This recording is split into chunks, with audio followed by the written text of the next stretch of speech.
Hello guys, welcome to Rogan Mania. Let's jump into the video. Part of the problem is it becomes a business. You know, because a lot of these women, they will then start, do you know what an OnlyFans is? Yeah. So they'll then start an OnlyFans. And so men will subscribe to get small messages from them, or, you know, to get individualized photos or videos from them. Mm-hmm. And these women make an extraordinary amount of money. Yeah. And it's really quite shocking. So they're making, you know, way more than they've ever made in their life doing this, but yet they're in a committed relationship with a man.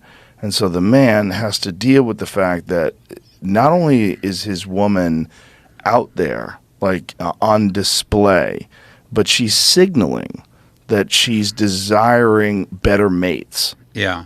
Yeah. Well, and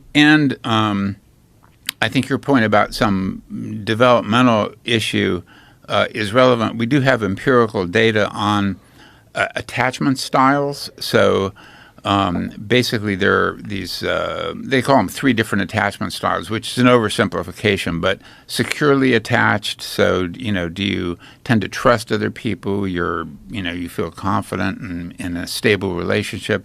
There's anxious attached, which is you're always worried your partner is going to leave you or cheat on you, or maybe you have a history of partners leaving you or cheating on you.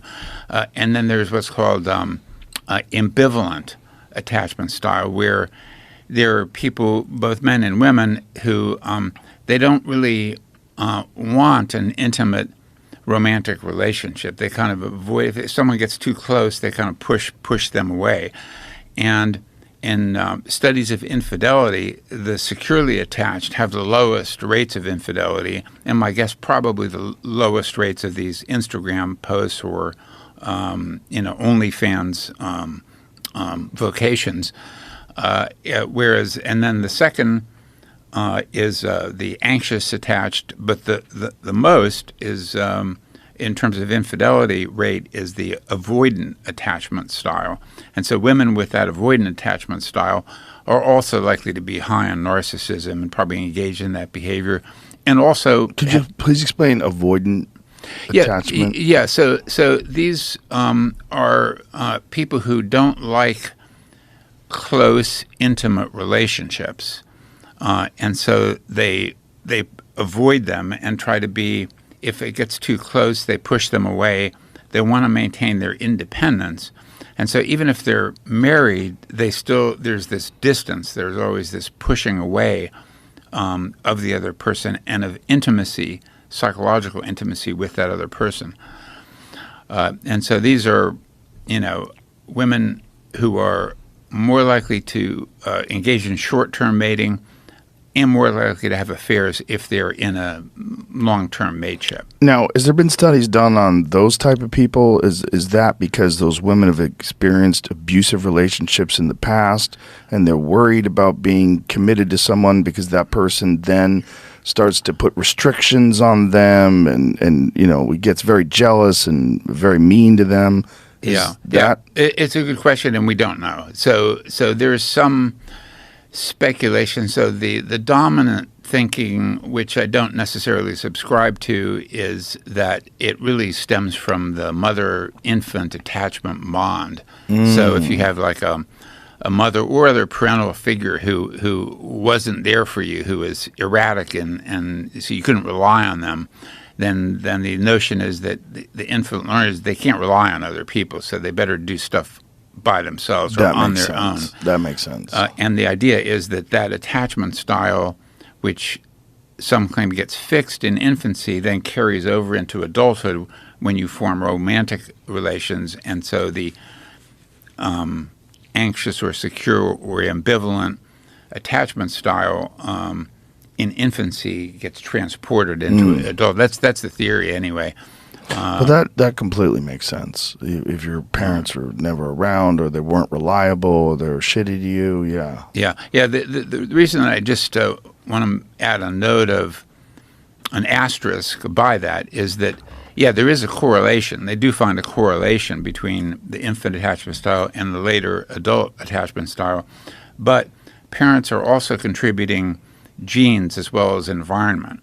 And so it might be that the parents who themselves are kind of inconsistent, not there for the kids or whatever, and are off maybe having affairs on their own or whatever, transmit genes to their children that dispose them toward those styles, as well as an environment. And so studies haven't been done to try to disentangle the genetic effects versus these parental effects on attachment style.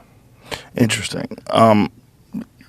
If you were going to study social media and its impact on dating strategies, one of the things that would be really fascinating is the amount of options. Like if you're a single person today and you have an Instagram page where you're trying to present yourself as an attractive mate,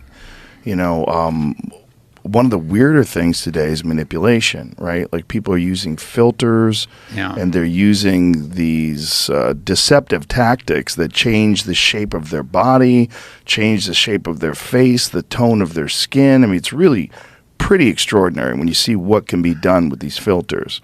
And so there's that, which is to signal to others that they're more attractive than they actually are physically. Then there's virtue signaling in the form of what they write in their posts, whether they're proclaiming their support for climate change or Black Lives Matter or whatever. They're trying to put themselves into a moral high ground position. And then there's the sexually suggestive poses that go along with that. And hilariously enough, oftentimes you have all three of those things combined. Like they're trying to go for the coup de grace. They're in their underwear with their butt up in the air talking about social issues while they're using a filter. Yeah. And it's I would imagine that just this platform, whichever one you're talking about, whether it's TikTok or Instagram or whatever, these platforms are fertile breeding grounds for all sorts of pathologies, narcissism, sociopathy, like all sorts of bizarre behavioral characteristics that are encouraged by these social media applications and the impact that it has on people. Like oftentimes, like I'll just randomly scroll through my search feed. Could I grab some coffee? Yes, please. Yeah, thank you.